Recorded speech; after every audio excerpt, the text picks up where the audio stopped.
Look at these beautiful apple fritters.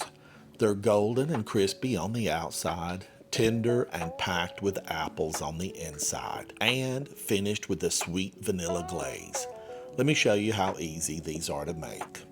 Start with the apples. I'm using 2 large Granny Smith. I'm going to core them, cut them into slices, and then chop them into small pieces, bite-sized pieces. Once they're chopped, I'm giving them a little lemon juice to keep the apples from browning while I finish preparing the batter. Give them a good toss so that every piece gets lightly coated with the lemon juice. Now, start putting together the batter.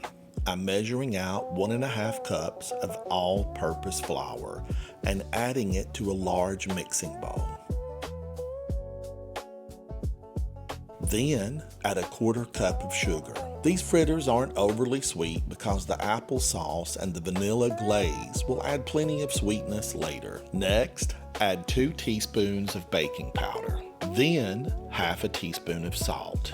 1 teaspoon of cinnamon for that classic apple fritter flavor. Next, add 1/2 cup of applesauce. Then 1/2 cup of 1/2 and 1/2. And finally, 2 large eggs.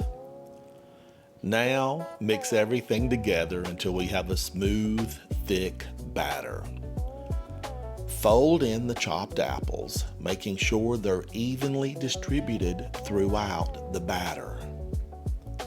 Next, heat your Dutch oven over medium heat and add a neutral vegetable oil. Bring it up to 350 degrees Fahrenheit or 175 degrees Celsius. Use an ice cream scoop, portioning out the batter and carefully dropping each fritter into the hot oil. Fry them on one side until golden brown, then flip them over to cook the other side until they're completely cooked through. Once they're golden brown and cooked through, remove them from the oil and place them on a wire rack to cool.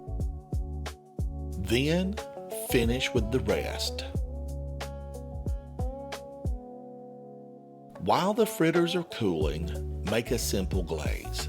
Start with 1 cup of powdered sugar. Add 1/2 teaspoon of vanilla extract for that extra touch of flavor. Slowly add 2 or 3 tablespoons of 1/2 and 1/2, a little at a time. Keep stirring until the glaze is smooth and reaches the consistency you like. If it's too thick, add a little more 1/2 and 1/2. If it's too thin, add a little more powdered sugar. Once the fritters have cooled, drizzle that sweet vanilla glaze right over the top. Make sure to get plenty of that glaze over each fritter for the perfect finishing touch. Or if you really love your glaze, you can dunk a fritter completely into it and coat it from top to bottom. And now for the best part. Let's break one open and see how it turned out. Look at those apples inside. And this is how you make perfect apple fritters.